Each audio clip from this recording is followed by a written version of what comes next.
So this here is only the second catheter I've used since arriving in Europe, and they're supposed to be single-use disposable. So I'm a naughty boy, and yeah, I just don't like having to carry loads of these around. I mean, I already carried way too much. I said I've got a lifetime supply of these things all over the world now. But yeah, you don't want to get a bladder infection, and yeah, I just thought I would share a few things to do with how I take a pee. So probably a lot of you aren't into that, but just in case you are, here's a video for you.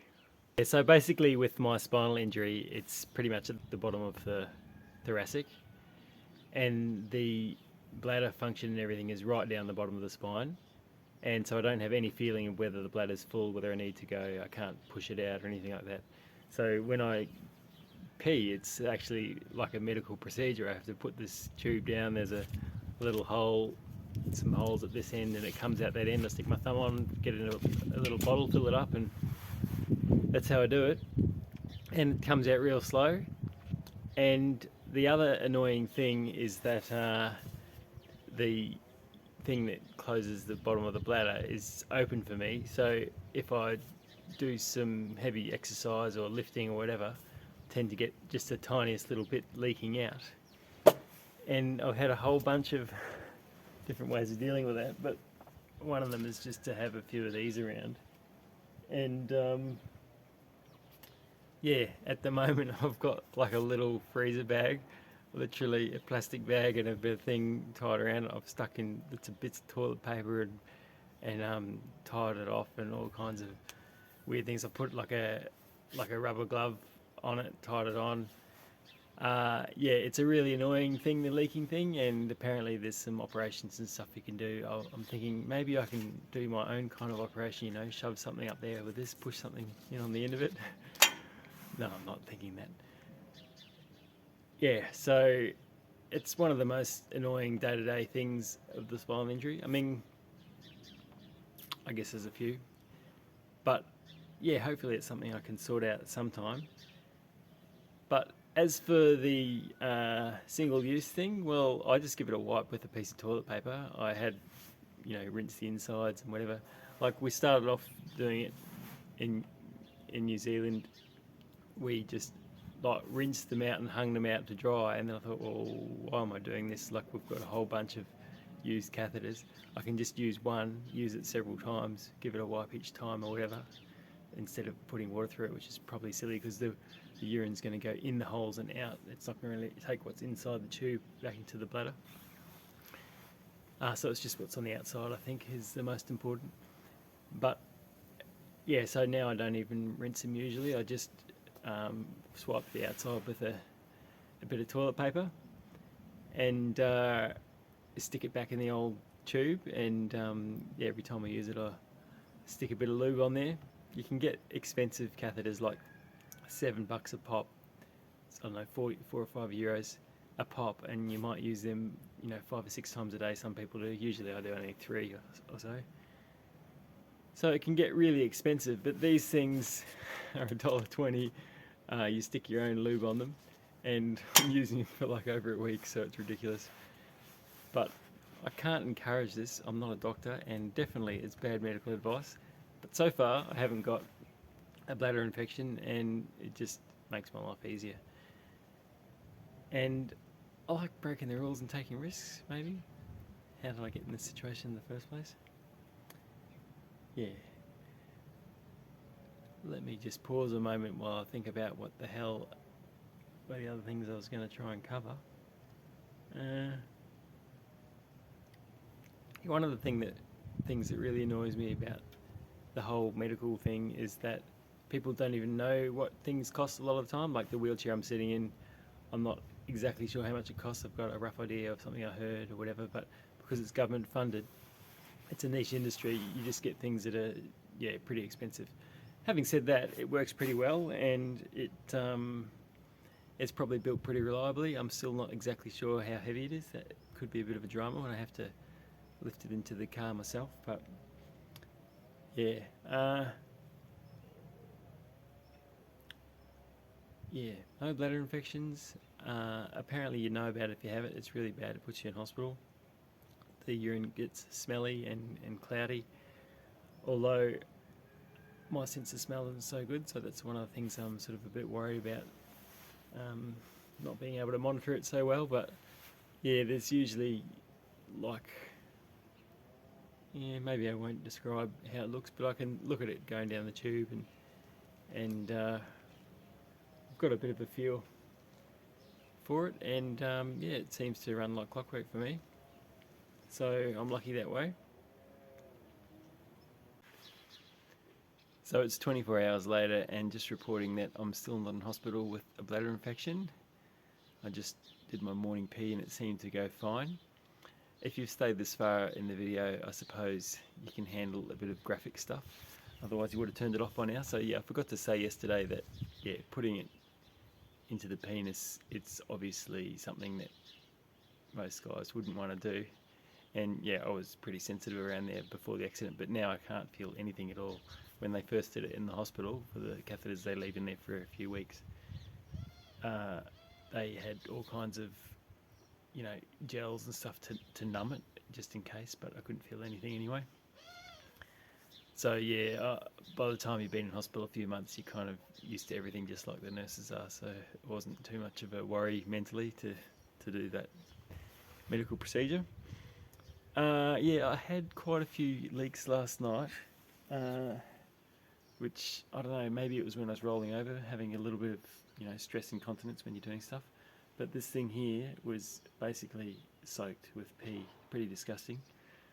But I had this thing surrounded by one of those freezer bags and tied off, and basically everything outside the plastic bag was pretty dry. There was a little bit of like dampness on my balls, which I used this to rinse it and wiped it off again. And yeah, I'm not sure like if most people would be able to smell that. Probably you'd have to put your nose by my pants and then you would think it's pretty stinky, but I don't know. That's the annoying thing. I can't really tell how bad it is, but yeah, it was basically contained. It was just a bit disgusting and not ideal, but yeah, life goes on.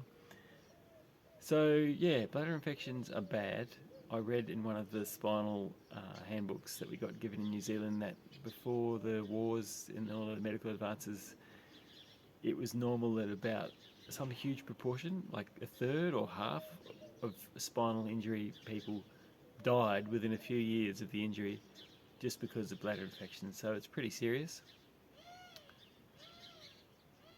So let's just leave it there. Be safe out there, guys. No, well, what I was going to say is that the way you get taught in medical school is like the gold standard way, but as far as I know, people, once they're out, they just do it the cheap or the quick and easy way. So I'm pretty quick at doing it. I used to have like the big beaker, 1 litre beaker that you measure things and you stick that between your legs and you fill that up, or you know, put as much as you can in that. But now you just use any kind of bottle. I choose one with a wide rim, which is easier and small enough to fit in the pocket under the wheelchair. And the catheter, you tape it to the deck. You wash your hands properly, but I just don't touch the catheter with my hands, the part that I'm putting in. So yeah, it's the gold standard way and the real life way. So I definitely don't recommend that you do what I did. And yeah, be safe out there, guys. I forgot to talk about bladder capacity. So in the rehabilitation, they put you on a hospital bed and they get the urologist coming in from wherever, and they fill up your bladder with some stuff that shows up on their imaging thing so they can see the shape of it really well, and they gradually fill it up and they ask if it feels like you need to pee or anything, because if you could, then when it gets full you would feel like that. And then they ask you to cough, because that puts some pressure on your what's it called, the same as when you sneeze, like it'll do a bit of a shock loading on the bladder so they can see that on the instruments and make sure it's all looking like it's working.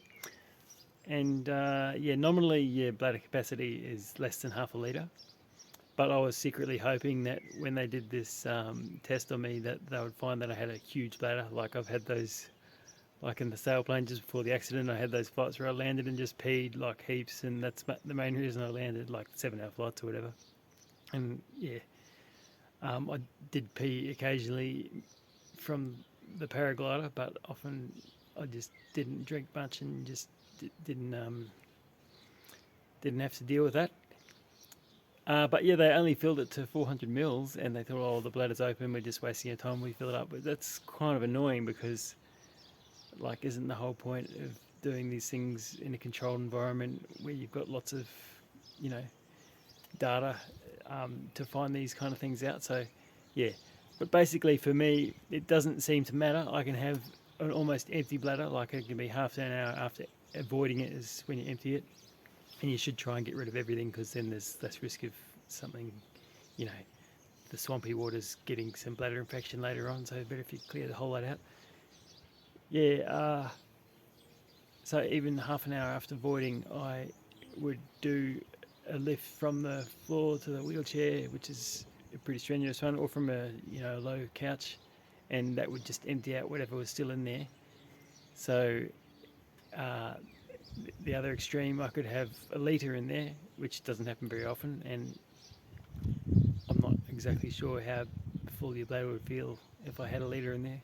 I never actually measured how much was in there before the accident, but it doesn't seem to make me leak more when the bladder's full. And one of the things that can happen is you can have your bladder being overactive, so it's sending signals to empty, and depending on where your break is, all different kind of things happen. But basically, for me, there's nothing going on there. It's just a sac, and it's just if the sac gets pushed by you moving around or whatever, then like if I try to move myself, lift on the wheelchair and move myself around, that usually will make myself leak a little bit. Yeah, that's what it does it for me, the stress incontinence. So they put me on some drugs to calm my overactive bladder, but it didn't work. I didn't think it was going to work, and I didn't want to take drugs anyway, but I did it just to give it a go. And these days I'm not taking any drugs, so that's a good thing. So interesting, isn't it? Yeah, who wants to be a urologist after this? Now it's time to tell some stories. So, yeah, basically for the first couple of months, I think, after the accident, I was on a catheter that stayed there for 2 weeks, and they would change it out just to reduce the risk of infection. But yeah, basically your bladder would be empty the whole time. And yeah, I drank a lot, partly because there was a lot of other health problems in the first few weeks that I had to sort out, and water was probably helpful for that. And I think someone told me I should drink a fair bit, but yeah, I had a jug of water by the bed, and I'd be chugging it down, and I'd usually drink a litre overnight. And there was one time where the French nurses, I was in a room by myself, and I couldn't get a hold of them. The button wasn't working, and I was yelling out, but there was no one around. And finally I got my mobile phone and I rang like the emergency services or the hospital and tried to somehow get the message through that I needed some help. Because what had happened is I'd looked at my bladder bag, which is by the bed, and after several hours it seemed like it hadn't changed much, and I was like, what's going on here? And it turns out it had been blocked off, and so all the fluid in my bladder was building up, and my bladder, I would have needed to pee. I can't even remember how much it was, but I think it was like 1.5 litres that came out of my bladder once they got rid of the kink in the tube. So a bit of a disaster. I mean, it would have only got worse as the night went on. Like, that was probably around about midnight that happened. And back in Brisbane a few weeks later, I, the nurses had come to empty the bladder bag if it needed it, or whatever. And I remember one nurse telling me just to make sure that they empty it during the night because I'm peeing a lot. There was one night where, I don't know, probably from 9 p.m. or something till 7 in the morning, say, like the overnight period, I peed. How much was it? It's 2.6 litres, I think. It was a lot. Yeah. So it was really going through. And when I went onto the intermittent catheters, I had to change my habits. So basically now I pee about a litre over 24 hours. So I don't have to go as often. I guess every time you stick it in, there's a chance of having an infection risk. So the less often you do it, and it is quite a tedious thing to have to do. And if you don't, actually, I've never been into drinking that much anyway. I used to rehydrate myself once a day, and I didn't need to be sipping on a bottle all the time anyway. For flying, I had that flight in New Zealand where I did the big, just almost 200k triangle, and the night before I drank a little bit, but not that much. I peed in the morning. We walked several kilometres to the launch along the plateau, and I peed again before taking off. And then during the flight, I peed twice, and on the third flight, I peed again. I was busting. And I'm like, where's it all come from? I haven't drank anything all day, like a mouthful of water in the morning, that's it. Yeah. So, how should I finish this? Might be time to go to the toilet, eh?